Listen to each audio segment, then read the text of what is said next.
Olá, estamos de volta para falar um pouco mais sobre a forma como a gente vai precisar resolver os problemas que forem apresentados ao longo dessa disciplina.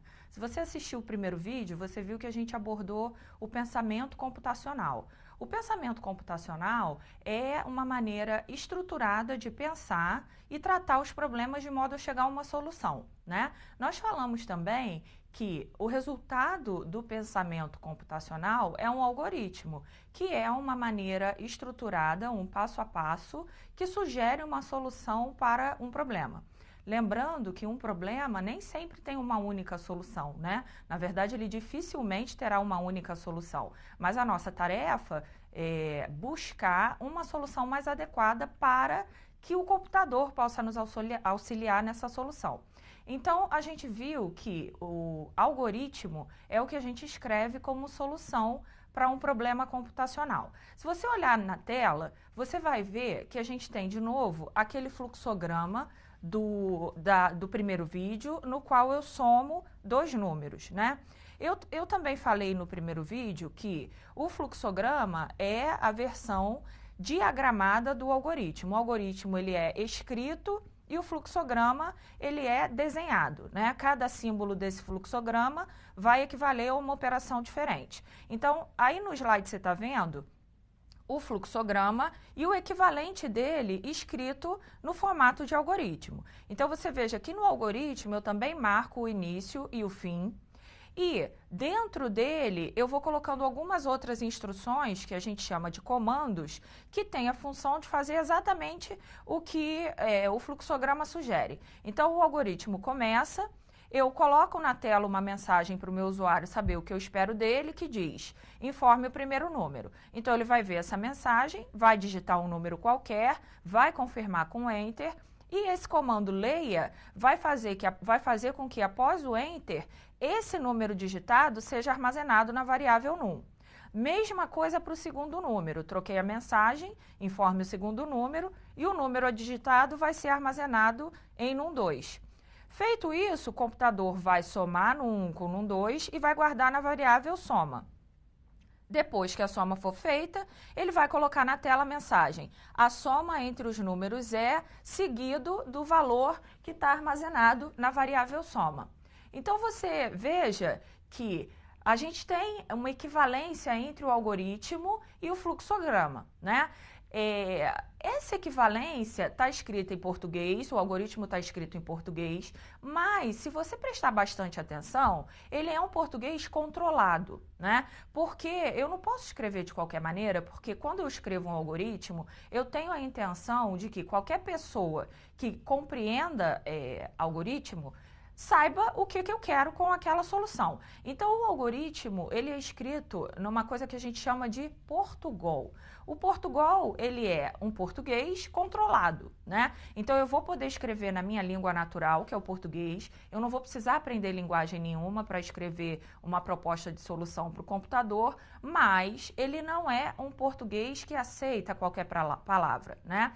Ele também não é um português que aceita qualquer construção. Você vai ver ao longo das aulas que a sintaxe do Portugal ela é controlada. Então você vai ver, por exemplo, que às vezes eu vou ter que colocar um ponto e vírgula, ou que em algumas situações esse ponto e vírgula não vai ser necessário. Então eu tenho alguns controles que façam com que exista uma padronização para que todos que conheçam Portugal, que tenham estudado Portugal, consigam entender o que o algoritmo propõe, né? Observe essa outra imagem que você vai ver que a gente tem, de novo, o algoritmo soma e eu destaquei os comandos escreva e leia.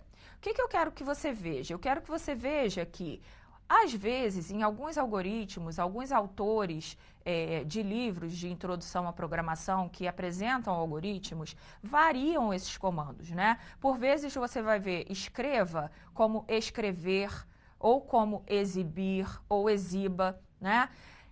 O comando leia, a mesma coisa. Em alguns autores, o leia não é leia, ele é ler, ou ele é receber, receba. Pode isso, Luciana? Pode. O que não pode é você variar demais e colocar coisas muito distintas disso aí, né? Esse é o padrão que a gente usa, por exemplo, escreva, escrever, exibir ou exiba. Não me lembro de nada diferente disso. E outra coisa importante é que você precisa padronizar. Eu vou usar exibir. Então, você vai exibir, usar o comando exibir, toda vez que você quiser mostrar alguma coisa em tela. Não fica variando. Uma hora você usa escrever, outra hora no mesmo algoritmo você usa exibir. Adota um comando e segue, ok? Vamos ver nesse exemplo que a gente tem o mesmo algoritmo, né, o da soma dos números, só que com os comandos exibir e receber no lugar de escreva e leia, certo? Muito bem, eu trouxe outros exemplos de algoritmos para a gente começar a se familiarizar. Esse primeiro exemplo do canto superior, ele pergunta o nome do usuário, né? Qual o seu nome? O usuário digita, confirma com Enter e o nome é armazenado na variável nome. E o algoritmo escreve em tela olá, seguido do nome que a pessoa colocou e ponto de exclamação. Então, se eu digo qual o seu nome, eu informo Luciana, o algoritmo vai exibir a mensagem olá, Luciana. Né? No de baixo, eu tenho um algoritmo que pede para o usuário informar um número, esse número é armazenado na variável num, e o algoritmo mostra a mensagem, o triplo é, seguido de num vezes 3. O asterisco, para a gente, significa multiplicação. Então, ele calcula o triplo do número e exibe, depois dessa mensagem, o triplo é e o triplo do número. Por fim, a gente tem um algoritmo que lê duas notas, uma nota de teste, uma nota de prova, calcula a média aritmética entre essas duas notas, guarda na variável média e mostra essa média para o usuário. E aí vem uma estrutura que a gente vai estudar um pouquinho mais adiante, mas que eu já adiantei, né? Que a gente chama de estrutura seletiva. Eu quero dizer para o aluno se ele está abaixo da média. Ele estará abaixo da média se a média estiver menor do que 6. Então, eu testo assim, olha, se média menor do que 6, eu mostro a mensagem abaixo da média. E finalizo a estrutura seletiva com fim C.